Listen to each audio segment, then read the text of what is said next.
আসসালামু আলাইকুম প্রিয় শিক্ষার্থী বন্ধুরা। আজকে রোগী হাসিনা এসছে এই যে হাতে আঙুল হারা নিয়ে। আঙুল হারা, এই যে হাতটা দেখা যাচ্ছে কি পরিস্থিতি, হাতটা ফুলে মোটা হয়ে গেছে। হাসিনা একটু উল্টাও, কেমন ফোটা। হ্যাঁ, এই যে ফুলে মোটা হয়ে গেছে, মুঠো করতে পারছে না, শক্ত হয়ে গেছে, তাই না? জোরে হ্যাঁ হ্যাঁ, হাসিনার মুখ দেখাচ্ছি না, শক্ত হয়ে গেছে, ফুলে ভীষণ জ্বালা যন্ত্রণায় ছটফট করছিল। আর যন্ত্রণাগুলো হাতের এই যে তালুগুলো, এই তালুর মধ্যেও যন্ত্রণা করছিল না মেলা? হ্যাঁ, ভীষণ যন্ত্রণা করছিল, ছটফট করছিল। তখন ওকে আমি হাইপেরিকাম 30 শক্তি একটু গুলে দিলাম। ওটা খাওয়ার পরে, হাইপেরিকাম খাওয়ার পরে এই যন্ত্রণাগুলো কম হয়ে গেছিলো। হ্যাঁ, জোরে বলো, কম হয়ে গেছিলো? হ্যাঁ, কম হয়ে গেছিলো। কিন্তু এই জায়গায় মেন পয়েন্ট যেটা, এই যে আঙুলটা এখানে যন্ত্রণাটা কমেনি। হ্যাঁ, কিন্তু এইদিকে যে যন্ত্রণাগুলো করছিল, আমি হ্যাঁ, সবগুলো কম হয়ে গেছে, শুধু এই জায়গাটা একটু যন্ত্রণাটা তীব্র ছিল। এখন হাইপেরিকাম খাওয়ানোর পরে এই যন্ত্রণাগুলো, এইদিকে যে যন্ত্রণাগুলো হচ্ছে সেগুলো সব পুরোপুরি কম হয়ে গেছে, মানে যন্ত্রণাটা আর মোটেও নেই। তার কারণ আমি ভাবলাম যে এই আঙুলের মাথায় যন্ত্রণা, কিন্তু যেহেতু নার্ভের কারণে আমরা যন্ত্রণাটা বোধ করি। নার্ভটা হচ্ছে, আমরা সবাই জানি, যারা তোমরা শিক্ষার্থী বন্ধুরা তোমরা জানো যে নার্ভ যেটা চুলের মতো চিকন, যেটা শিরার মতনই, কিন্তু মোটা না, চুলের মতো চিকন, যেটাকে বলে নার্ভ বা স্নায়ু, যেটা মাথা থেকে পা পর্যন্ত সব জায়গায় আছে। আর স্নায়ুর জন্যই যে কোনো জায়গায় আমরা আঘাত পেলে বা কেটে গেলে আমরা যে ব্যথাটা অনুভব করি, যন্ত্রণাটা অনুভব করি, ওইটা কিন্তু ওই স্নায়ুর কারণেই করি। আচ্ছা, এখানে যেহেতু আঙুলের মাথায় এই যন্ত্রণাটা স্নায়ুর মধ্য দিয়ে এই সমস্ত হাতের তালুগুলো সম্পূর্ণ ছড়িয়ে গিয়েছিল, যার জন্য আমি ভাবলাম যে স্নায়ু যখন যন্ত্রণা হচ্ছে, স্নায়ুর একটা ভালো ঔষধ হচ্ছে হাইপেরিকাম।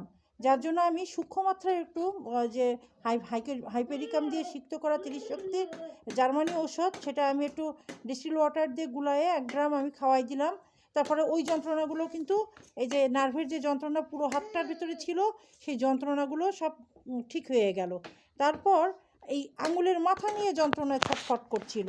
অনেক চিন্তা ভাবনা করে দেখলাম যে হাত ছোঁয়ানো যাচ্ছে না, স্পর্শকাতর বেদনা, মানে যেই জায়গায় আক্রান্ত স্থানটাতে হাত ছোঁয়াতেও দেবেন না, সামান্য হাত ছোঁয়ালেই যন্ত্রণাটা ভীষণ লাগে। তাই তো? তোমার তো যন্ত্রণায় হাত ছোঁয়ানোর মতো না, তাই না? ভীষণ যন্ত্রণা। তাহলে হাত ছোঁয়াতে দিচ্ছে না, স্পর্শকাতর বেদনা একে বলে।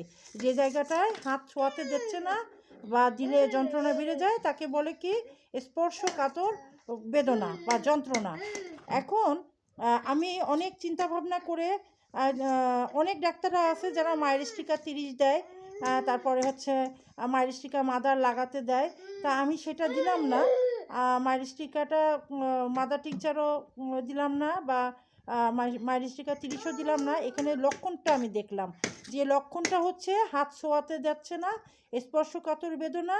তারপরে আমি ওকে একটু পরীক্ষা করে নিলাম, যন্ত্রণায় ছটফট করছিল বলে নার্ভের ব্যথাগুলো ভালো হয়ে গেছিলো, কিন্তু আঙুলের মাথার যন্ত্রণাটা কমছিল না। তখন আমি ওকে ওই গ্যাসের চুলোটা জ্বালিয়ে ওকে বললাম যে ওখানে একটু হাতটা সেঁকো তো, দেখি আমি যে হাতের যন্ত্রণাটা কমে কিনা, এটা আমি পরীক্ষা করে নিচ্ছি।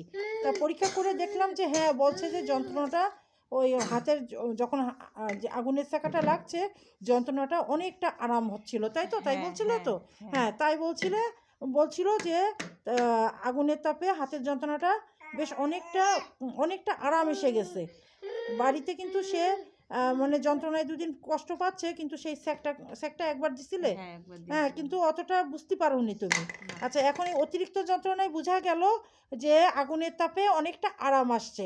তাহলে আগুনের স্পর্শকাতর বেদনা, আবার এখন পুরোপুরি শীতকাল, শীতের বৃদ্ধি, আবার তোমার যেটা আগুনের যেটা তাপে যে উপশম, আরামবোধ, এই সমস্ত কিছু মিলায়ে ওষুধ আমি নির্বাচন করলাম হিপার সালফার। হিপার সালফারে কিন্তু স্পর্শকাতর বেদনা, যে ফোড়া হোক, ঘা হোক, যে কোনো জায়গায় হোক, বা ফোড়া যদি মানে হাত ছোঁয়াতে দিচ্ছে না, স্পর্শকাতর বেদনা, সেখানে যদি এখানে টকটকে লাল হতো তাহলে কিন্তু এখন বেলেডোনা আসতো, কিন্তু এখানে কিন্তু টকটকে লাল নেই। হ্যাঁ, টকটকে লাল ভাবটা কিন্তু নেই। তা যেহেতু হাত ছোঁয়াতে যাচ্ছে না, এই স্পর্শকাতর বেদনাটা হিপার সালফে আছে, এই জন্য আমি হিপার সালফা দিলাম। এবং হিপার সালফে কিন্তু তাপে উপশম, আবার শীতকালেও কিন্তু হিপার সালফের বৃদ্ধি আছে। তোমার দাঁতে কোনো সমস্যা আছে? দাঁতে ঠান্ডা পানি লাগালে কোনো সমস্যা হয়? ওইদিকে কোনো সমস্যা নেই। আচ্ছা, এখানে কি তোমার ঠান্ডা থেকে একটু বেড়ে যাচ্ছে? হ্যাঁ, ঠান্ডাতে বেড়ে যাচ্ছে, আগুনের তাপে ভালো লাগছে, স্পর্শকাতর বেদনা, হিপার সালফার। তাহলে আমি আজকে রুগীর ওষুধ দিলাম হিপার সালফার, জার্মানি ঔষধ দিয়ে সিক্ত করা গ্লোবিউলস 200 শক্তি, মাত্র একটা দানার বেশি আমি দেইনি, মাত্র একটা দানা ডিস্টিল ওয়াটার দিয়ে গুলায়ে আমি একে সম্পূর্ণটা একবারে খাওয়াই দিলাম না, এখান থেকে আমি 1 ড্রপ ওকে খাওয়াই দিয়েছি নিজের হাতে, আর বাকিটা ওর হাতে দিয়েছি। ও সেটা ওইটাকে 3টে ডোজ বানায় 3 বারে ওটা খাবে।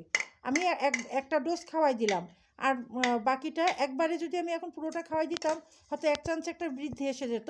এটার বৃদ্ধিটা আসলেও একটু পরে আসবে, আর যখনই বৃদ্ধি আসবে আমি বলেছি যে ওটা হাতে একটু সেঁক দিতে, আয়রন মেশিন গরম করে নিয়ে তার নিচে শুকনো যে সুতির ন্যাকড়া আছে ভাঁজ করে দিয়ে গরম করে তাই দিয়ে ওই চেপে ধরে আস্তে করে চেপে ধরবে যাতে ওখানে সেঁক লাগে, আর তাতে ইনশাল্লাহ ভালোও থাকবে। আর 200 শক্তিতে আস্তে আস্তে এটা স্থায়ীভাবে একটা সমাধান আসবে।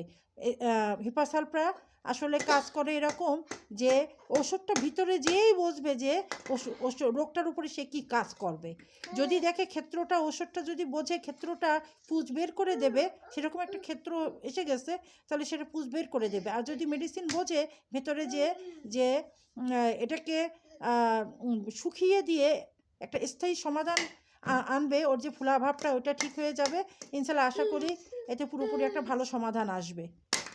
আজকে এই পর্যন্তই, আল্লাহ হাফেজ।